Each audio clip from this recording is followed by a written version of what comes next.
ಆತ್ಮೀಯ H16 news ಅರ್ಥಾತ್ ಹೇ ಸೀತಾರಾಮಗೆ ಸ್ವಾಗತ. ನಾನು ನಿಮ್ಮವ MI ಅಥವಾ ಮಲ್ಲಪ್ಪ ಜೋತಾವಾರ್. ಆದ್ಮೇಲೆ ಈಗ ತಾವು ದಿನ ಸುದ್ದಿಗಳನ್ನ ಅದರ ಜೊತೆಗೆ ವಿಶೇಷತೆಗಳನ್ನ ನೋಡ್ತಾ ಹೋಗಿ ವಿಶೇಷ ಈ ಮೊದಲನೇ ಸುದ್ದಿಯನ್ನು ನೋಡಿ.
ಅನ್ನುವಂಥ ಮಾತನ್ನು ಗೌರವಾನ್ವಿತ ಸದಸ್ಯರಿಗೆ ನಾನು ಹೇಳಿಕೆ ಬಯಸ್ತಾ ಇದ್ದೇನೆ. ಹಾಗೆ ಇವತ್ತು ಇಡೀ ರಾಜ್ಯದಲ್ಲಿ ಸುಮಾರು 20,340 ಶುದ್ಧ ಕುಡಿಯುವ ನೀರಿನ ಘಟಕಗಳಿದ್ದಾವೆ. ಅದರಲ್ಲಿ 17,808 ಘಟಕಗಳು ಈಗಾಗಲೇ ಕಾರ್ಯಾಚರಣೆಯಲ್ಲಿದ್ದಾವೆ. ಡಿಫೆಂಕ್ 602 ಇದ್ದಾವೆ. ಮತ್ತೆ ರಿಪೇರಿಗೆ 2,530 ಇದ್ದಾವೆ. ಈಗಾಗಲೇ ಇವತ್ತು ನಾವು ಎಲ್ಲೆಲ್ಲಿ ಪ್ರತಿಯೊಂದು ಶುದ್ಧ ಕುಡಿಯುವ ನೀರಿನ ಘಟಕಗಳಿಗೆ ಈ ವರ್ಷ ರಾಜ್ಯದಲ್ಲಿ ಅನುದಾನ 3,000 ರೂಪಾಯಿ ಅನುದಾನ ನಾವು ಬಿಡುಗಡೆ ಮಾಡಿದ್ದೇವೆ. ಹೋದ ವರ್ಷ 1,416 ಶುದ್ಧ ಕುಡಿಯುವ ನೀರಿನ ಘಟಕಗಳಿಗೆ 49-34 ಕೋಟಿ ರೂಪಾಯಿ ಅನುದಾನ ನಾವು ಬಿಡುಗಡೆ ಮಾಡಿದ್ದೇವೆ. ಅದೇ ರೀತಿ ಈ ವರ್ಷ ಸಹಿತ ಇವತ್ತು ನಾವು ಸುಮಾರು ರಾಜ್ಯದಲ್ಲಿ 29,50,00,000 ರೂಪಾಯಿ ಅಲೋಕೇಟ್ ಮಾಡಿದ್ದೇವೆ. 13 ಕೋಟಿ ಬಿಡುಗಡೆ ಮಾಡಿದ್ದೇವೆ. ಈಗಾಗ ಆಣೆಕಲ್ಲು ತಾಲೂಕಿನಲ್ಲಿ ಸಹಿತ ಇವತ್ತೇನು ಸ್ಥಗಿತಗೊಂಡಿರುವಂಥ ಮತ್ತು ರಿಪೇರಿಗೆ ಯಾವುದು ದುರಸ್ತಿಗಿದೆ ಅದೆಲ್ಲವನ್ನು ದುರಸ್ತಿ ಮಾಡಿ ಕಾರ್ಯಾಚರಣೆಯಲ್ಲಿ ತರ್ತೀವಿ ಅನ್ನುವಂಥ ಮಾತನ್ನು ಹೇಳಿಕೆ ಬಯಸ್ತೇನೆ.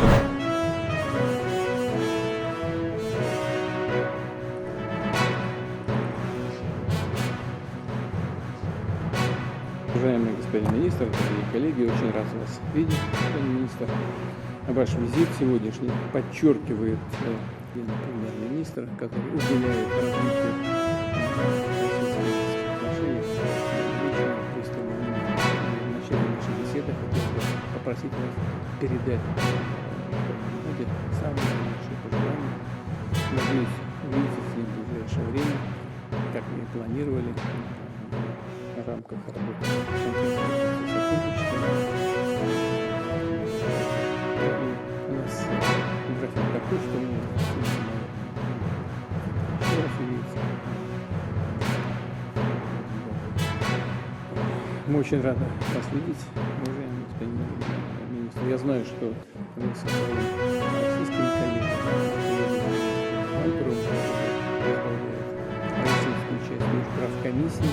Let me first of all begin by conveying the good wishes of Prime Minister Narendra Modi.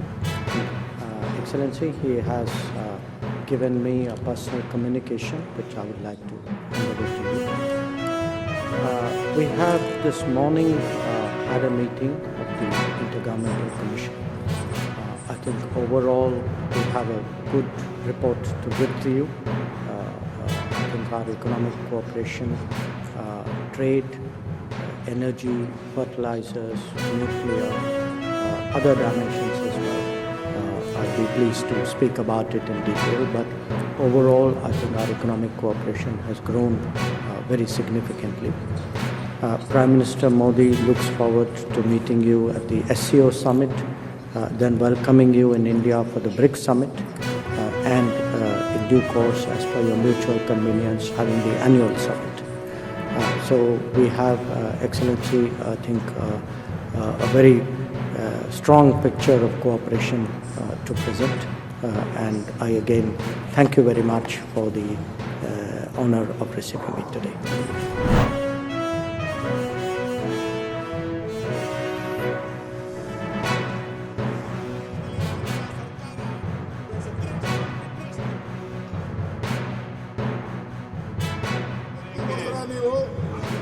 ಹಾಜರಾದಂತಹ ಕುತ್ಕೊಳ್ಳಪ್ಪ ನೀನು ಮಾನ್ಯ ಸದಸ್ಯರುಗಳು ಕುತ್ಕೊಳ್ಳಪ್ಪ ನೀನು ಶ್ರೀ ಪ್ರಭು ಬಿ ಚವ್ಹಾಣ್, ನೀವು ಈ ತರ ಮಾಡ್ತಾ ಇದ್ರೆ ಶ್ರೀ ಐವಳ್ಳಿ ಸಂವಿಧಾನ ವಿರೋಧಿ ದುರ್ಯೋಧನ ಮಹಾಲಿಂಗಪ್ಪ ಈ ತರ ಮಾಡೋದ್ರಿಂದ ನೀವು ಸದನದ ಗೌರವ ಅಗೌರವ ಮಾಡ್ತಾ ಇದ್ದೀರಿ. 224 ವಿಷಯ ಇದಕ್ಕೆ ದಯವಿಟ್ಟು ಯೋಚನೆ ಮಾಡಿ ಒಬ್ಬ ವ್ಯಕ್ತಿ ದಲಿತರು 1 ಕೋಟಿ ಜನ ದಲಿತರು ಇದ್ದಾರೆ ಆಚೆ ಕಡೆ.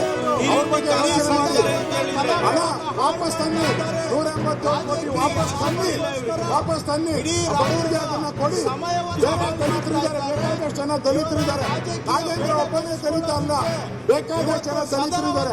ಅವ್ರ ಮಂತ್ರಿ ಮಾಡಿ ಅವ್ರು ಬಿಟ್ಬಿಟ್ಟು ಒಬ್ಬ ವ್ಯಕ್ತಿಗೋಸ್ಕರ ನೀವು ಈ ತರ ಸದನವನ್ನು ಹಾಳು ಮಾಡ್ತಾ ಇರೋದು ಒಳ್ಳೇದಲ್ಲ. ಸದನ ನಡೆಯಕ್ಕೆ ಅವಕಾಶ ಕೊಡಬೇಕು.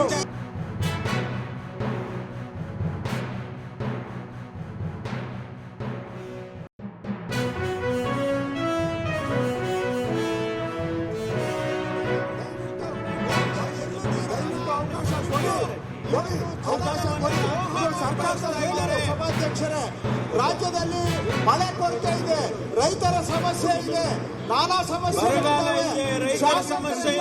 ಆ ಸಮಸ್ಯೆಗಳ ಬಗ್ಗೆ ಮಾತಾಡೋದಕ್ಕೆ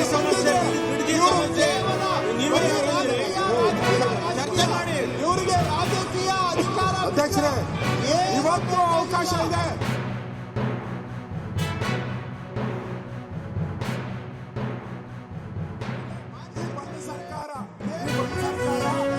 ಚರ್ಚೆ ಮಾಡಕ್ಕೆ ಅವಕಾಶ ಕೊಡದೇ ಇರೋದ್ರಿಂದ ನಾವು ಇವತ್ತು ಹಗಲು ರಾತ್ರಿ ಧರಣಿಯನ್ನ ಮಾಡ್ತೀರಿ. ಇವತ್ತು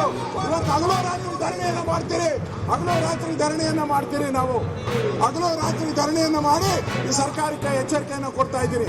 ಹಗಲು ರಾತ್ರಿ ಧರಣಿಯನ್ನ ಇವತ್ತು ಘೋಷಣೆ ಮಾಡ್ತಾ ಇದ್ದೀರಿ. ಯಾವುದೇ ಕಾರಣಕ್ಕೂ ನಾವು ಬಿಡಲ್ಲ. ನಾಗೇಂದ್ರ ರಾಜೀನಾಮೆ, ದಲಿತರ ಹಣ ವಾಪಸ್ ಬರಬೇಕು, ಇದು ನಮ್ಮ ಹೋರಾಟ ಇದೆ.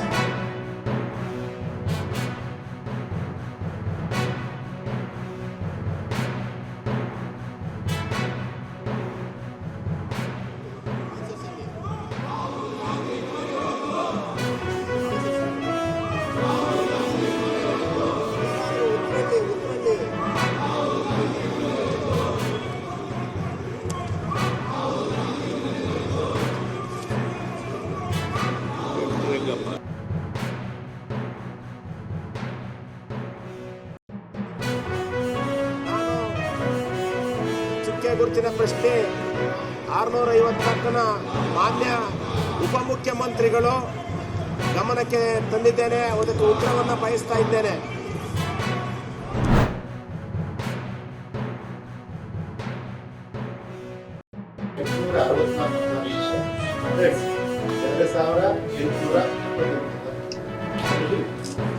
ವಯಸ್ಸಿಂದ 19 ವಯಸ್ಸಿಗೆ ಒಳಪಟ್ಟಿರುವ ಮತದಾರರ ಸಂಖ್ಯೆ 3,20,341. ಪಿಡಬ್ಲ್ಯೂಡಿ ಎಲೆಕ್ಟರ್ ಪರ್ಸೆಂಟ್ ಡಿಸಬಿಲಿಟಿ ಆ ಎಲೆಕ್ಟರ್ ಸಂಖ್ಯೆ 5,55,690. NRI electors 951. Service elector 44,170. ಈಗ ಜನರಲ್ ಎಲೆಕ್ಟರ್ 4,46,35,975. ಸರ್ವಿಸ್ ಎಲೆಕ್ಟರ್ 44,186, ಒಟ್ಟಾರೆ 4,60,80,150. ಈಗಾಗಲೇ ನಾವು ತಿಳಿಸಿದಂಗೆ ಈ ಮತದಾರರ ಒಳಗೆ ಮ್ಯಾಪಿಂಗ್ ಇದರಲ್ಲಿ ಸೆಲ್ಫ್ ಮ್ಯಾಪಿಂಗ್ ಮಾಡಿಕೊಂಡವರ ಸಂಖ್ಯೆ 1,75,92,567. ಇದು ಅಮೌಂಟ್ 39.42%. ಯೋಜನೆ ಮ್ಯಾಪಿಂಗ್ ಮಾಡಿಕೊಂಡವರ ಸಂಖ್ಯೆ 2,46,92,808. ಅಮೌಂಟ್ 50.32%. ನೋ ಮ್ಯಾಪಿಂಗ್ ಮಾಹಿತಿ ಯಾವುದು ಪಡೆದೇ ಇರುವ ಸಂಖ್ಯೆ 23,45,005. ಇದರಲ್ಲಿ ನಾವು ಏಜ್ವಾರು ನೋಡುವಾಗ ಸುಮಾರು 85 ವಯಸ್ಸಿಂದ ಮೇಲ್ಪಟ್ಟಿರುವ ಮತದಾರರ ಸಂಖ್ಯೆ 3,82,302 ಆಗಿದೆ. ಆಮೇಲೆ ಪೋಲಿಂಗ್ ಸ್ಟೇಷನ್ ಆಫ್ಟರ್ ರ್ಯಾಷನಲೈಸೇಷನ್ ಈಗ ಮೊದಲು 1,200ಕ್ಕಿಂತ ಮೇಲ್ಪಟ್ಟು ಯಾವುದೇ ಮತದಾರ ಮತಗಟ್ಟೆಯಲ್ಲಿ ಇರಬಾರದೆಂಬ ದೃಷ್ಟಿಯಿಂದ ಚುನಾವಣಾ ಆಯೋಗದ ಸೂಚನೆಯಂತೆ ಸುಮಾರು 1,873 ಮತಗಟ್ಟೆಗಳನ್ನ ಈಗ ಮತ್ತೆ ಸೇರಿಸಲಾಗಿದೆ. ಅದರ ಜೊತೆಗೆ ಈಗ ಇರುವ ಮತಗಟ್ಟೆಗಳ ಸಂಖ್ಯೆ ಕರ್ನಾಟಕದಲ್ಲಿ 60,980. ಈ ಪ್ರಕ್ರಿಯೆ ಶುರು ಮಾಡುವಾಗ ಇದ್ದ ಮತಗಟ್ಟೆಗಳ ಸಂಖ್ಯೆ 59,050 ಇತ್ತು. ಮತ್ತು ಈಗಾಗಲೇ ಫಾರ್ಮ್ 6 4,70,154 ಫಾರ್ಮ್ 6 ಬಂದಿದೆ. ಫಾರ್ಮ್ 6 3,880 ಬಂದಿದೆ. ಫಾರ್ಮ್ 7 67,000 ಇದೆ. ಫಾರ್ಮ್ 8 9,23,000 ಬಂದಿದೆ. ಒಟ್ಟಾರೆ 14,67,129 ಫಾರ್ಮ್ಸ್ ಈಗಾಗಲೇ ಬಂದಿದೆ. ಜೊತೆಗೆ ಈಗ ಇವತ್ತು ನಾವೇನು ಡ್ರಾಫ್ಟ್ ತಾವೆಲ್ಲ ಇಲ್ಲಿವರೆಗೆ ಸುದ್ದಿಗಳನ್ನು ನೋಡಿದಿರಿ, ಜೊತೆಗೆ ವಿಶೇಷ ಘಟನೆಗಳನ್ನು ಸಹ ನೋಡಿದಿರಿ. ಅದು ನಿಮ್ಗೇನು ಅನ್ನಿಸ್ತು? ನಿಮಗೆ ಲೈಕ್ ಮಾಡಿರಿ, ಶೇರ್ ಮಾಡಿರಿ, ಕಾಮೆಂಟ್ ಮಾಡಿರಿ, ಜೊತೆಗೆ ಸಬ್ಸ್ಕ್ರೈಬ್ ಮಾಡಿಸ್ಬೇಡ್ರಿ. H16 ನ್ಯೂಸ್ ಅರ್ಥಾತ್ ಈ ಸಿದ್ದರಾಮಯ್ಯ ಸತ್ಯದ ಕೈಗಳಲ್ಲಿ ವಂದನೆಗಳು.